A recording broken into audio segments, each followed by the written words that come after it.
정치권 소식 짚어보는 아침의 맞수 시간입니다. 오늘도 패널 4분 모셨습니다. 최병묵 정치평론가, 김상일 전 민주당 부대변인, 최진영 변호사, 장현주 변호사 나오셨습니다. 안녕하세요. 안녕하십니까? 네, 앞서 전해드린 대로 민주당 이재명 대표가 위증교사 사건 1심 판결에서 무죄를 선고받았습니다. 정치권 반응 엇갈렸습니다. 들어보겠습니다. 1심 재판부의 판단을 존중하나 항소심 과정에서 다른 결론이 나올 가능성은 충분합니다. 위증한 사람이 있는데 왜 그런 행위가 이루어졌는지에 대한 국민적 의구심은 여전히 해소되지 않았습니다. 사필 규정의 판결이었습니다. 야당 대표에 대한 사법살인 시도를 멈춰 세우고 윤석열 정권이 짓밟고 무너뜨린 사법 정의와 상식을 바로 세웠습니다. 먼저 판결 내용부터 짚어보겠습니다. 최진영 변호사님, 이 판결 전에 원래 김진성 씨의 위증 혐의가 유죄가 나오면 이재명 대표의 위증 교사 혐의도 자연히 유죄가 나올 것이다라는 평론과 분석들이 많았는데 다른 판결이 나왔습니다. 어떻게 보셨습니까? 그렇습니다. 저는 술 먹고 운전했지만 음주운전은 아니다라는 얘기보다 더 충격적인 판결이었다, 이렇게 얘기한 것 같습니다. 네. 말씀하신 것처럼 원인이 있으면 결과가 있는 것 아니겠습니까? 그런데 이거는 원인은 있지만 결과는 있지만 원인은 없었다라는 이른바 상식적으로 얘기하는 인과관계의 법칙에서 어긋나는 판결이기 때문에 결국 이 부분에 대해서 사법부의 판결은 존중하지만 이것은 2심, 3심 하는 과정에서 상당히 변경될 가능성이 높다라는 취지인 것 같은데요. 실질적으로 어제 그 법원에서 재판 자료라고 설명 자료라고 낸 걸 보면은 김진성 씨가 한 6가지 정도 위증을 했지만 그중에 여러 가지에 대해서는 몇 가지에 대해서는 이재명 민주당 대표의 범행의 교사는 인정되지만 교사의 고의가 인정되지 않기 때문에 무죄다, 이런 판결을 했습니다. 그래서 제가 술 마시고 운전했지만 음주운전은 아니라라는 그런 표현과 비슷하게 얘기를 하고 있는데요. 이것은 한마디로 피고인의 방어권을 보장의 범위를 너무나 지나치게 넓히다 보니까 형사소송의 또 하나의 축이라고 할 수 있는 실체적 진실을 발견할 수 있는 그런 범위를 어떻게 보면 몰각시켜서 사법의 실체를 발견하기 어렵게 되는 그런 판결이어서 과연 이와 같은 위증 교사의 범위를 축소시키는 것이 합당한지에 대한 상당히 큰 의문을 던진 판결이다, 이렇게 비판하고 싶습니다. 네, 어제 재판부가 김진성 씨의 발언 6가지 중에 4개에 대해서만 사실이 아니다라고 판단을 했고요. 그 사실이 아닌 발언에 대해서는 이재명 대표가 그 4가지 그 발언에 대해서 교사를 했지만 고의성은 없었다, 이렇게 본 겁니다. 어떻게 보셨습니까? 그렇죠. 일단 교사법이 성립하려면 정범의 고의와 교사의 고의가 있어야 되거든요. 그러니까 위증을 한 김진성 씨가 정범이 되는 것이고 이제 이재명 대표가 위증 교사를 범했는지 이 부분이 쟁점이 된 것인데요. 결국 이재명 대표에게 위증 교사 혐의가 인정이 되려면 정범의 고의, 그러니까 김진성 씨가 위증을 할 줄 알았다라고 하는 정범의 고의도 있어야 되고, 그리고 관련해서 교사를 한다라고 하는 교사의 고의까지 이중으로 인정이 돼야 합니다. 그런데 이번 재판부에서는 이재명 대표의 고의를 모두 인정하지 않은 것인데요. 왜냐하면 당시에 통화를 할 때 김진성 씨가 실제로 증언을 할지 여부, 그리고 구체적으로 어떤 증언을 할지 여부에 대해서도 정해진 바가 없었기 때문에 정범의 고의도 없었던 것이고, 그리고 이재명 대표가 했던 통화라든지 변론 요지서가 전달되는 부분, 이런 부분들은 자신의 방어권을 행사하는 범위에서 이루어진 것이라고 봤기 때문에 교사의 고의까지도 부인을 했습니다. 그렇기 때문에 사실 이재명 대표에게는 무죄가 내려진 것으로 평가가 됩니다. 네, 이런 재판부의 판단에 대해서 검찰은 납득할 수 없다면서 항소 의지를 밝혔고요. 지금 선고 직후에 이재명 대표가 재판부를 향해서 감사를 표했습니다. 어떤 얘기했는지 다시 들어보겠습니다. 진실과 정의를 되찾아준 재판부에 감사드립니다.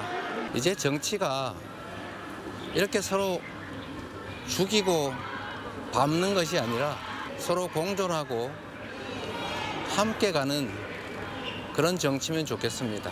죽이는 정치보다 이제 사람을 살리는 정치를 합시다, 이렇게 정부 여당에 말하고 싶습니다.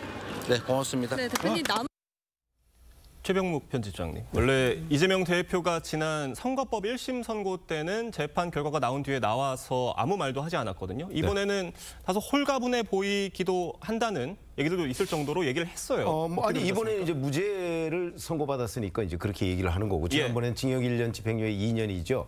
자, 이렇게 본다면 결국 이게 다 1심입니다. 지금 2개의 불이 났는데 1심에서 한 개만 무죄가 되면 한 그 쪽만 지금 초기 진화에 성공한 거예요. 네. 이 불씨가 2심에서 되살아날지 모르고요. 또 하나 불은 아직도 타고 있어요. 그건 이제 그 선거법 재판이기 때문에 이건 633이라고 한다면 더군다나 조희대 대법원장이 계속해서 633 원칙을 지키라고 하고 있지 않습니까? 그러면 뭐 3개월까지는 아니어도 앞으로 한 3개월 내지 한 5개월 사이에 2심 선고가 나올 가능성이 있어요. 예. 그거 연말연시 지나면 곧바로예요.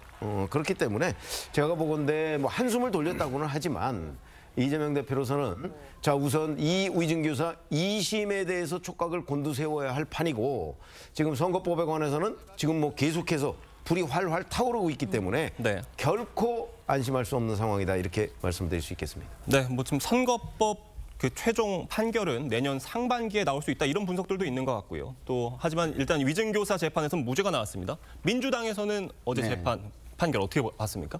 민주당에서는 뭐 굉장히 다행이라고 생각을 하고 네. 민주당에서 계속 주장했던 부분이 재판부에서 받아들여진 것이거든요. 예. 뭐 어쨌든 2심과 3심이 남았으니까 계속해서 충실하게 준비를 할 지금 상황이고요. 어쨌든 뭐 지금 이재명 대표의 판결이 유죄든 문제든 한동안은 민주당의 상황이 흔들리지는 않을 거예요. 왜냐하면 그 이유는 한 3가지 정도입니다. 첫 번째는 강성 지지층의 목소리가 상당히 크다는 겁니다. 그래서 그 압박을 견뎌가면서 뭐 다른 목소리를 낼 수 있는 정치인이 보이지 않는다는 것. 그거와 이어지는 이유가 뭐냐면 그렇기 때문에 대안 깃발, 다시 말해서 대안의 목소리로 보여지는 정치인이 안 보인다는 것. 대안 부재로 지금 보여지고 있다는 것. 세 번째는 이게 사법 리스크를 알면서도 당원들이 예. 이재명 대표를 선출했다는 어떤 정당성, 정통성의 부분입니다. 이 3가지 때문에 이 사법 리스크가 아주 그 3심 직전까지 가기 전 그때까지는 그 민주당의 흔들림은 그렇게 크게는 보이지 않을 것 같다 이런 생각이 듭니다. 네, 뭐 최진영 변호사님께는 이거 한번 여쭤볼게요. 지금 이재명 대표가 5개 재판을 받고 있고요. 2개의 재판이 1심 결과가 나온 건데 지금 첫 번째로 나왔던 선거법 재판 같은 경우는 항소심이 진행이 될 거잖아요. 어떻게 보십니까? 감형될 가능성이 있을까요? 저는 혹 떼려다가 혹 붙일 가능성도 여전히 남아있다 예. 이렇게 평가를 합니다. 아시다시피 그 크게 봤을 때는 고 김문기 씨를 아느냐 아니면 그때 골프 쳤는지 그리고 골프 관련되는 사진을 조작했는지 이 발언이 일부 무죄, 일부 유죄가 됐습니다만 일부 무죄된 발언 한마디로 김문기 씨를 모른다라는 그 얘기 속에 네. 결국 여러 가지 본인이 뭐 그 대장동 관련해서 실질적인 다 실무를 다 맡고 있는 사람을 과연 몰랐다고 할 수 있느냐. 그 평가가 단순히 행위나 의사에 대한 것이냐 아니면 이것이 그 공선법상의 행위에 관한 것이냐 이것은 평가의 영역이고 실질적으로 항소된다 하더라도 추가적인 그 증거에 대한 신청될 가능성은 그렇게 많지는 않습니다. 결국 그러면은 생각보다 빠른 시간 늦어도 내년 상반기에는 항소심이 선고될 가능성이 상당히 높고 예. 거기에서 이 부분이 어떻게 보면은 추가 유죄될 가능성도 있는데 설령 그것이 무죄라 한다 하더라도 항소심에서 추가적인 사정 변경이 없으면은 징역에서 벌금으로의 변경, 즉 형종까지 변경될 가능성은 현저히 낮다라고 보기 때문에 네. 지금 말씀하신 것처럼 민주당의 이재명 대표의 사법 리스크는 점점 아직까지도 진화된 것은 아니다 이렇게 평가를 합니다. 네, 지금 1심 결과가 나온 2개의 재판 모두 항소심이 진행이 될 걸로 보이는데 장현주 네. 변호사님 보시기엔 어떻습니까? 그렇죠. 말씀 주신 것처럼 이제 또 현실의 법정 2번째 법정에서 새로운 재판이 또 시작될 것이라고 생각은 듭니다. 그런데 앞서 나왔던 공직선거법 재판 같은 경우에는 뭐 징역 1년에 집행유예 2년이라는 민주당으로서는 예상하지 못했던 중형이 선고된 바가 있는데요.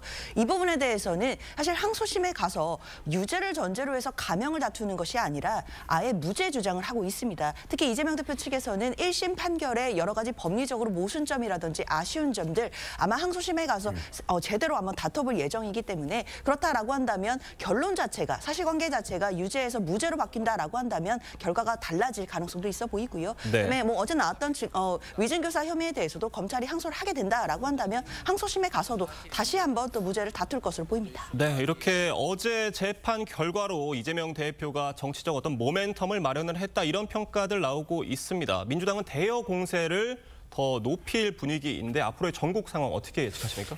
뭐 이재명 대표의 사법 리스크가 그냥 그 최근 11월 거만 놓고 보면 그냥 뭐 1승 1패인 셈이 돼버렸잖아요. 네. 그러니까 그게 없는 것과 똑같은 상황으로 저는 되돌아갈 거라고 생각합니다.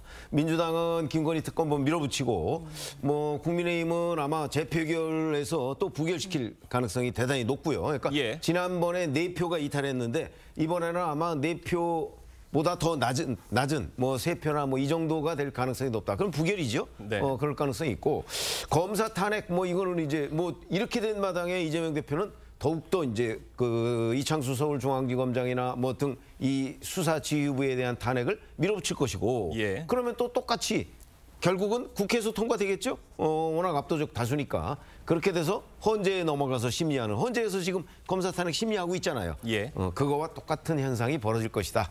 그냥 돌고 돈다 이렇게 생각하시면 됩니다. 김상일 대변인 보시면 네. 어떻습니까?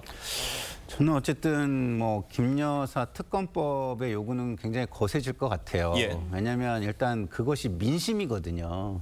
뭐 지금 국민의힘에서는 그것을 민심으로 안 보는지 모르겠지만 뭐 저나 이제 민주당이나 다 이걸 민심으로 보고 있고요.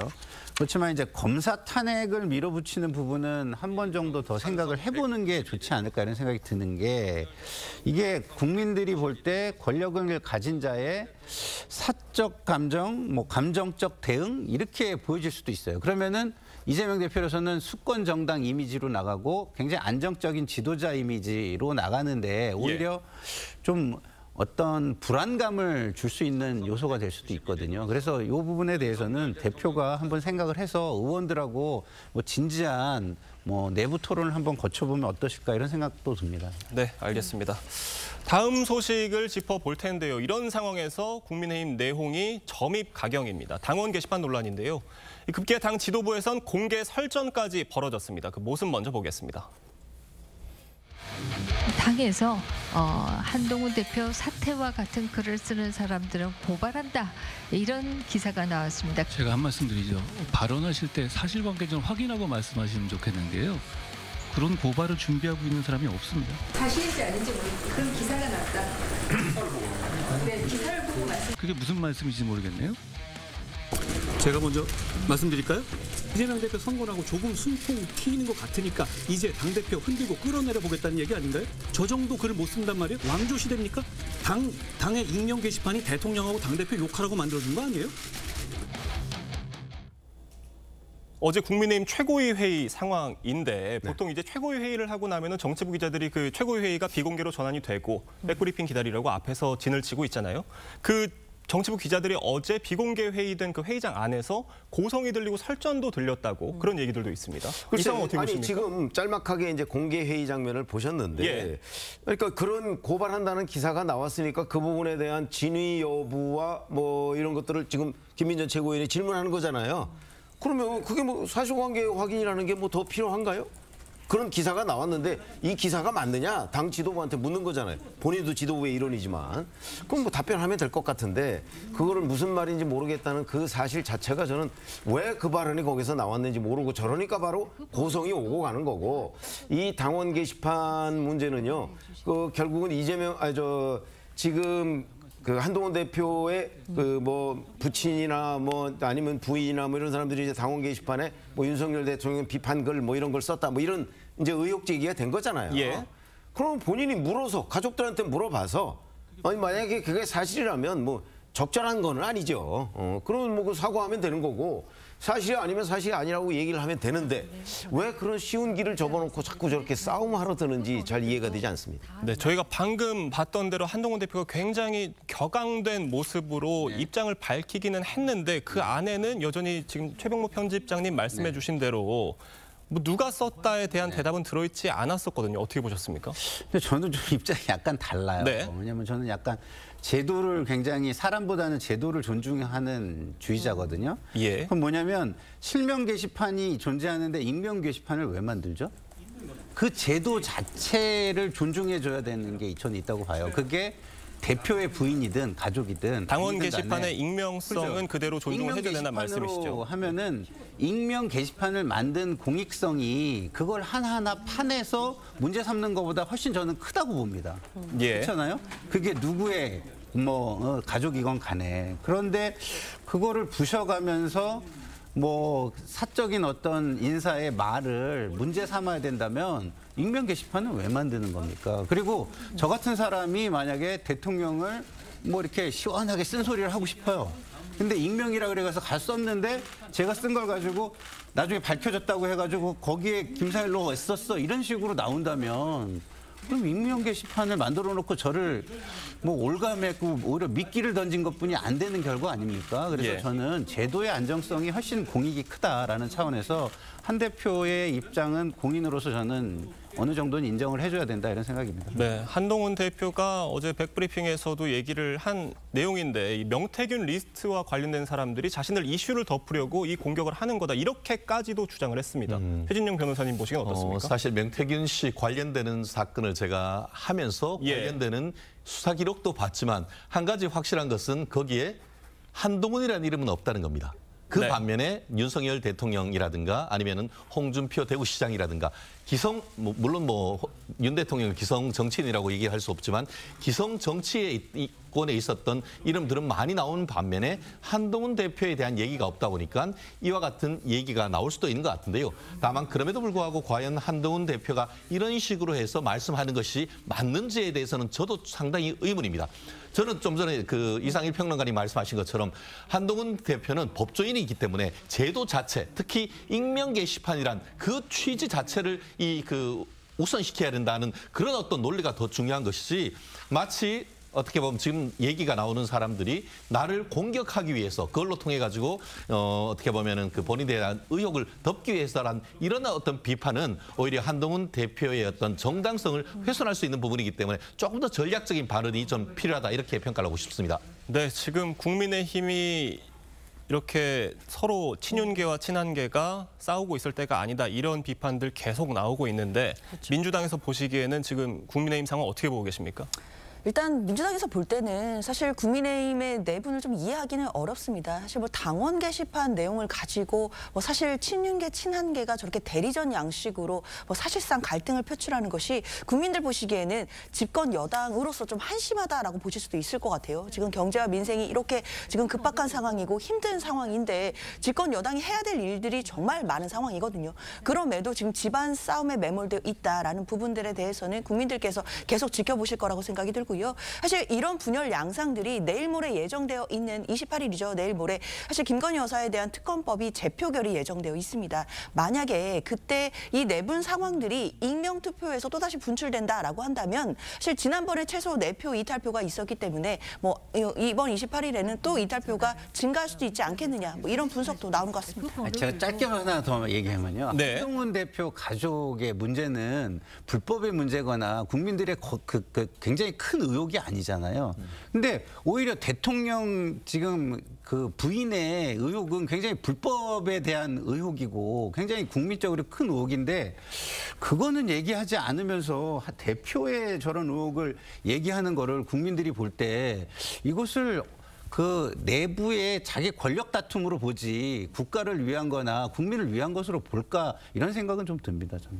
아니 저 뭐 다 비슷한 얘기인데 그러니까 한동훈 대표가 이 논란을 빨리 정리를 했으면 좋겠다는 거지. 정리하는 방법도 간단하잖아요. 자기 가족들한테 물어서 해명하면 될 일을 왜 이렇게 지금 20일 넘게 문제를 키우고 있는지 잘 모르겠어요. 네, 어떤 방식으로든 이 내용이 빨리 수습이 돼야 한다는 그런 말씀들이십니다. 네, 최병묵 평론가, 김상일 부대변인 두 분과는 여기서 인사드리겠습니다. 감사합니다.